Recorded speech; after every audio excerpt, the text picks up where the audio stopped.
TNPSC 2025 ஆஸ்பைரன்ஸ் listen அப். இன்று உங்க exam ப்ரிப்பரேஷனுக்கு மிக முக்கியமான டாபிக் தான். இந்திய ஆட்சியின் முக்கிய சட்டங்கள் 1773 1935. இந்த டாபிக்ல வரும் கொஸ்டின்ஸ் உங்க செலெக்ஷனுக்கு நான் negotiable. High weightage plus tricky question தான். இப்போ நாம ஒரு யூனிக் குவிஸ் ஃபார்மேட்ல பிராக்டிஸ் பண்ண போறோம். இது உங்களை டெஸ்ட் பண்ணும் மட்டும் இல்ல, டீச் பண்ணும். சரி, இனி காத்திருக்க வேண்டாம். நம்முடைய முதல் சவாலான கேள்விக்குள் நேரடியாக செல்வோம். உங்கள் மூளை சக்கரங்களை சுழல வைக்க தயாராகுங்கள். கேள்வி 1. பின்வரும் எந்த சட்டம் வங்காளத்தின் கவர்னர் ஜெனரல் பதவியை முதலில் உருவாக்கியது? ஏ 1784 என் பிட் இந்திய சட்டம். பி 1773 என் ஒழுங்குமுறை சட்டம். சி இந்திய கவுன்சில் சட்டம். 1861 டி 1813 இன் சாசன சட்டம்.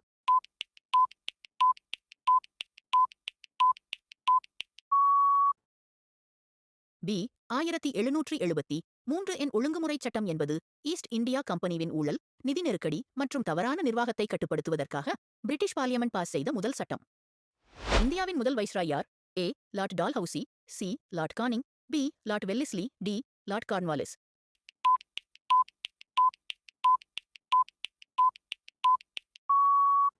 C lord Canning. 1857 இந்திய கிளர்ச்சி, சிப்பாய் மியூட்டினி. பிறகு 1858 இல் கவர்மெண்ட் ஆஃப் இந்தியா ஆக்ட் கொண்டு வந்தார்கள். அந்த சட்டத்தால் ஈஸ்ட் இந்தியா கம்பெனியின் ஆட்சி முடிவுக்கு வந்தது. இந்திய ஆட்சியை நேரடியாக பிரிட்டிஷ் அரசாங்கம் கைக்கு எடுத்துக்கொண்டது. அந்த நேரத்திலிருந்து இந்தியாவுக்கு வைஸ்ராய் என்ற பதவி உருவாக்கப்பட்டது. முதல் வைஸ்ராய் ஆனவர் லார்ட் கானிங். இவர் முன்னதாகவே இந்தியாவின் ஆளுநர் ஜெனரலாக இருந்தார். 1858 இல் கவர்னர் ஜெனரல் பதவி வைஸ்ராய் பதவியுடன் இணைக்கப்பட்டது. கட்டுப்பாட்டு வாரியத்தை போர்ட் ஆஃப் கண்ட்ரோல் இந்தியாவில் நிறுவிய சட்டம் எது?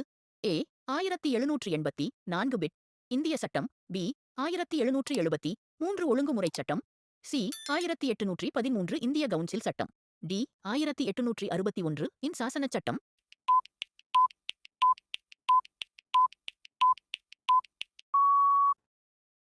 ஏ 1784 பிட் இந்திய சட்டம், பிட்ஸ் இந்தியா ஆக்ட். பிரிட்டிஷ் பிரதமர் வில்லியம் பிட் த யங்கர் பேரில் வந்தது. 1773 ரெகுலேட்டிங் ஆக்டில் இருந்த குறைகளை சரி செய்ய உருவாக்கப்பட்டது. 2 தனி அமைப்புகள் உருவாக்கப்பட்டன. 1 போர்ட் ஆஃப் கண்ட்ரோல் இந்தியாவின் அரசியல், குடிமை, இராணுவுக்கு விவகாரங்களை பார்த்தது. 2ஆம் கூட்டம் இயக்குனர்கள், ஐசி இயக்குனர்கள், வணிகம் விவகாரங்களை பார்த்தது. இதை டபுள் சிஸ்டம் ஆஃப் கண்ட்ரோல் என்று சொல்வார்கள். இந்திய கவுன்சில் சட்டம் 1861 இல் முதன்முறையாக அறிமுகப்படுத்தப்பட்டது. ஏ இந்தியர்கள் சட்டசபையில். பி தனிவாக்காளர் முறை. சி மாகாண சுயாட்சி. டி இருசபை முறை சேர்த்தல்.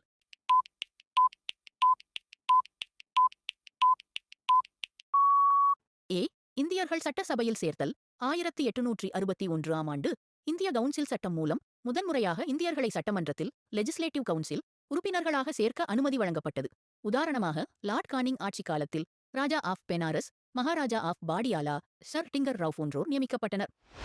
1772 ஆண்டு மாவட்ட ஆட்சியர், கலெக்டர் பதவி உருவாக்கியவர். A Warren Hastings. B lord Cornwallis. C lord Wellesley. D William பென்டிங்க்.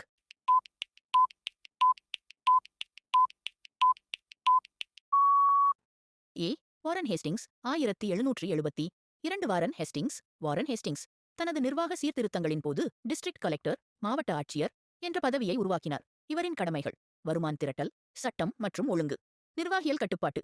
இதன் மூலம் பிரிட்டிஷ் ஆட்சி வருவாய் வசூலை மையப்படுத்தி எளிதாக்கியது. 1935 அதிகாரம் வழங்கப்பட்ட பட்டியல் எது? ஏ கூட்டாட்சி பட்டியல். பி மாகாண பட்டியல். சி ஒருங்கிணைந்த பட்டியல். டி சங்க பட்டியல்.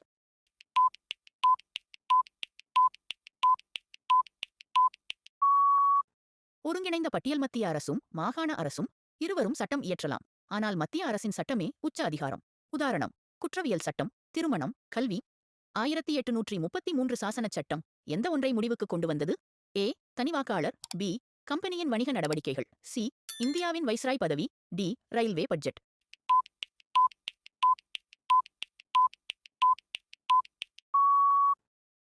பி கம்பெனியின் வணிக நடவடிக்கைகள்.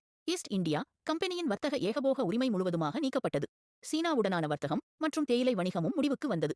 மனுவிடும் உரிமை, ரைட் டு பெட்டிஷன் வழங்கிய சட்டம் எது? ஏ 1861 இந்திய கவுன்சில் சட்டம். பி 1892 இந்திய கவுன்சில் சட்டம். சி 1935 இந்திய ஆட்சிச் சட்டம்.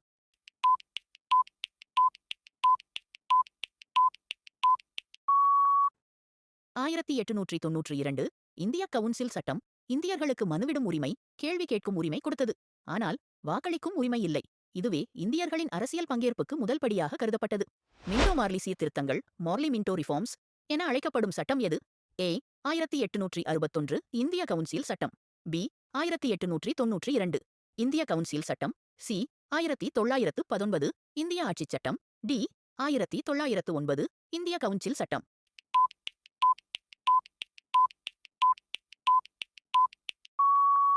இந்திய கவுன்சில்கள் சட்டம் 1909 பிரபலமாக மோர்லி மின்டோ சீர்திருத்தங்கள் என்று அழைக்கப்படுகிறது. ஏனெனில் இது லார்ட் மோர்லி, இந்தியாவின் வெளியுறவுச் செயலாளர், மற்றும் லார்ட் மின்டோ, இந்திய வைஸ்ராய் ஆகியோரால் அறிமுகப்படுத்தப்பட்டது. 1947 சுதந்திரச் சட்டத்தின் பிறகு இந்தியாவின் ஆட்சியை யார் பிரதிநிதித்துவப்படுத்தினார்? A governor general. B viceroy. C ஆளுநர். டி பாராளுமன்றம்.